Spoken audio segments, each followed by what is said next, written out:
건물 해결사멘토 전현진입니다. 여러분들 반갑습니다. 어떻게 주말 여러분들 행복하게 잘 지내고 있을 거라 봅니다. 코로나 부분에 대해서도 여러분들이 알다시피 백신을 지금 접종하고 있는 상황이기 때문에 점차 과거처럼 코로나가 있기 이전처럼 조금씩 나아질 거라고 봅니다. 특히 여러분들 수익형 호텔에는 지금 매출이 상당히 지금 많이 떨어지고 있고 상가라든지 오피스텔은 그나마 조금 나을 수도 있는데 상가 같은 경우는 상당히 타격이 좀 크시라고 봅니다. 자, 오늘은 어떤 이야기를 좀 말씀드리고 싶으냐면 제가 그 두 가지 말씀을 꼭 여러분들에게 말씀을 드리는 부분이 진실, 하나는 또 진실과 더불어서 진실과 배려를 하나로 보겠습니다. 또 하나는 뭐냐면 이간질, 이제 이런 부분입니다. 진실과 배려는 여러분들 가장 기본적인 덕목이라고 봅니다. 그리고 두 번째로는 여러분들 이간질을 하지 말자라고 하는 겁니다. 소유주와 입점주 분들끼리 이제 요렇게는 되면 안 되죠.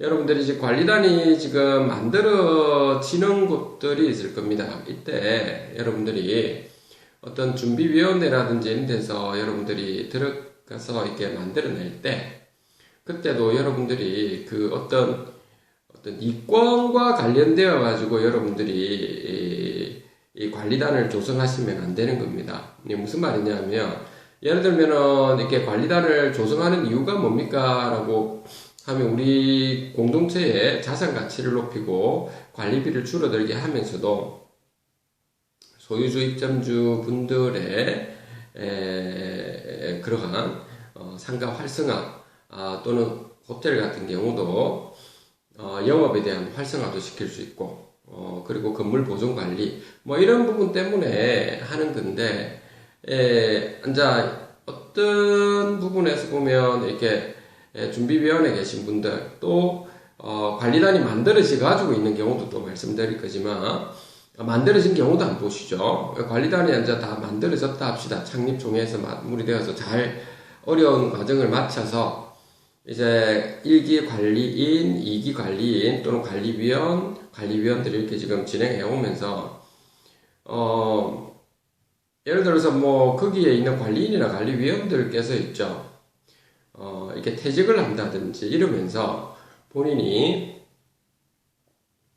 이제 이게 관리인이 돼서 관리소장 겸 하면서 뭐 할 수 있죠. 그것도 괜찮을 수가 있다는 겁니다. 그런데 이제 목적 자체가 자기의 어떤 이권을 위해서 하는 경우가 좀 있다는 거죠. 아니면은 어떤 관리인이나 관리위원들 중에서는 뭐 인테리어 업자인데 또는 어떤 건설업자인데 거기 들어가서 있죠. 각종 공사에 대해서 수주를 하기 위해서 이렇게 하는 경우가 좀 꽤 발생합니다. 이러면 그 오해 소지도 발생하기 때문에 상당히 여러분들 이런 부분은 좀 신중해야 되는 거죠. 그리고 자기 관련된 업체를 데려올 수도 있고요. 그죠? 특히 이 부분은 하면 안 되는 부분이 그런 경우도 꽤 봤는데 관리인이나 관리위원들 중에서 자기들이 관리업체를 또 세웁니다. 법인을 세워서 관리업체를 데리고 오는 경우도 있습니다. 예를 들면은 이런 거죠. 보안팀을 이렇게 하나 세워서 보안팀을 데리고 온다든지 아니면 미화팀을 하나 세워서 인력 장사를 한다든지 뭐 이런 경우죠. 상당히 이런 부분이 좀 문제가 있는 거죠. 그래서 여러분들께 제가 말씀드리고 싶은 부분은 전반적인 그러면 건물 관리 부분을 안 해봤는데 어떻게 해야 됩니까? 라고 하는 부분은 있죠. 그런 거는 지금 현재 아직 우리나라에는 집합 건물 같은 경우는 아파트와 달리 관리업체들이나 시행사 분들 중에서 안 그런 분들도 있지만 그런 경우가 좀 많아서 그렇다는 거죠. 그런 쪽에서 관리비를 부풀리고 지금 거의 뭐 이게 소유자 입점주 분들이 거의 노예 같이 이렇게 지내죠. 왜냐하면 뭐 관리비가 어떻게 책정되는지도 모르고 마음대로 인건비도 많이 올리고 이런 부분이 많기 때문에. 근데 제가 핵심적으로 좀 말씀드리고 싶은 부분이 뭐냐면 이게 창립 총회를 하는 목적도 우리 자산 가치를 높이기 위해서 하는 거고, 이제 관리인 관리위원들이 있는 부분도 우리 자산 가치를 위해서 하는 거고, 결국에 우리 관리인과 관리위원들께서는 봉사직이다라고 하는 사실을 명백하게 알고 계시면은, 그러면은 제가 늘 여러분들께 말씀드리듯이 청렴세학서에 조금 더 엄격하게 좀 넣어서 관리인이라든지 관리위원들이 관리단과 관련된 자산 가치의 재산권에 침해를 주는 행위를 했을 때 민형사상의 어떤 처벌을 받도록, 그리고 거기에 따른 손해배상액의 2배 이상을 좀 이렇게 청구를 받도록 이렇게 책임을 지도록 이제 이런 부분이 들어가야 되고, 그러면은 관리인이나 관리위원들도 자기가 사인을 하셔야 되죠. 입후보할 때부터. 그렇게 하면 자기도 떳떳하게 할 수 있죠. 책임과 권한을 가질 수가 있기 때문에 그런 겁니다. 그런데 이렇게 대체적으로 보면 그렇게 되지 않는 이유가 뭐냐면, 전국적으로 보면 집합 건물에서 관리인과 관리위원들께서 있죠. 새로운 분들로 이렇게 하시면서 봉사하고 이렇게 생각한다면 2년 끝나고 나면 초창기에는 힘들댔죠. 창립총회할 때 제일 힘듭니다. 원래 힘들고, 그 다음에 이렇게 하자보수하고까지의 그 소송하고 이런 과정까지가 좀 힘들고, 그 다음부터는 이제 안정권에 확 들어가기 때문에 별 문제 없는데도 불구하고 어떤 정치판처럼 이간질을 하면서 거기서 하나를 먹으려고 이렇게 소유자분들끼리 이간질을 시키고, 저 소유자분들은 관리위원이 되면 안 된다, 관리인이 되면 안 된다부터 해가 이런 식으로 여러분들이 이야기를 하시는 분들이 꽤 있거든요. 저한테 이렇게 연락 오면서, 그거는 여러분들이 그런 말을 하는 것 자체가 근본적으로 스스로한테 좀 문제점이 있는 겁니다. 여러분들께서 스스로한테 문제가 있는 거라고요. 그걸 또 정치판을 만들고 있는 거거든요. 우리 소유자와 입점주 모두는 한 가족이 됐죠. 그렇기 때문에 민주사회에서는 나름대로의 그 본인들의 의사를 표현할 수 있고, 그 의사가 공산주의가 아닌다면은 A라는 의사가 있고 B라는 의사 표현이 있고 C라는 의사 표현, 이렇게 다양한 의사 표현을 할 수 있는 겁니다. 그 의사 표현을 할 수는 있지만 그 한 개인에 대해서 있죠. 명예를 훼손하든지 이렇게 해서는 안 된다는 거죠. 그러니까 공동체 전체에 대한 의사 표현을 할 수 있다는 거죠. 그렇게 하셔야 되죠.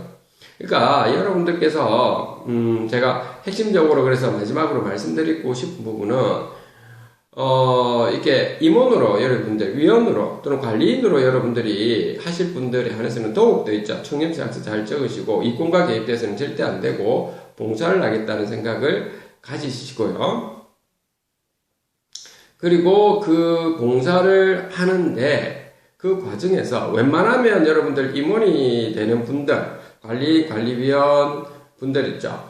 요런 분들은 자기가 다른 생계가 좀, 다른 생계 유지가 될 수 있는 부분이 있어야 됩니다. 여러분들이. 그래서 다른 생계 유지를 할 수 있으면서도 넉넉히 경제적으로 여러분들 별 문제 없는 분들, 되도록이면 경제적으로 좀 자기 사업하는 것도 있고, 경제적으로 좀 여유로운 분들이, 물론 꼭 여유로운 분들이 그런 건 아니죠. 그 민주사회에서 꼭 그런 건 아닌데, 대체적으로 그렇다면 여유로우면서, 좀 꼼꼼하게, 좀 더 이렇게 전문적으로 좀 알고 있는 분들이 좀 봉사직을 하시고, 또 다음에는 그러면 그렇지 않은 분들도 하시고요. 그렇지 않은 분들이 하시더라도 좀 배우는 방법으로 해서 다음에 바톤 터치를 할 수 있는 이런 과정을 좀 거쳐주는 것이 어떨까 이런 생각도 좀 해봅니다. 내 개인적인 생각입니다.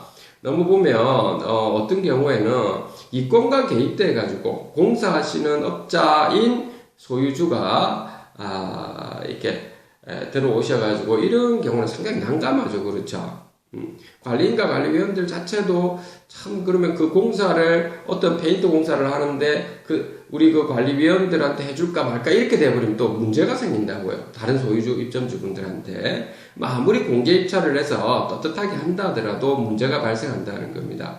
그래서 여러분들께서 제가 오늘 말씀드리고 싶은 부분은 두 가지인데, 친절과 배려 있죠. 첫 번째, 여러분들이 이게 관리위원으로 계신 분들은 친절과 배려를 기본으로 해야 되고, 두 번째로는 뭐냐면 서로 간에 특히 관리인과 관리위원들이 일수록 있죠. 이간질을 하면 안 된다. 소유주분들, 입점주분들에 대해서 공동체에 대한 이야기를 해야 되죠. 공용 부분에 어떤 문제점이 있는 부분에 대해서는 무단해서는 안 되겠죠. 당연히 그런 분들일수록 더욱더.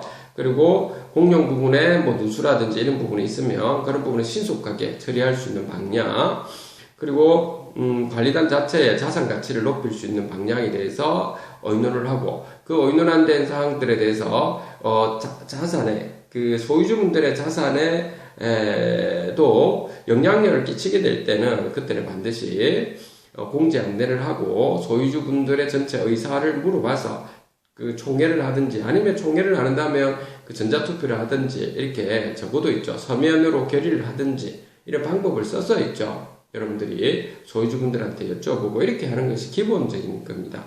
여러분들.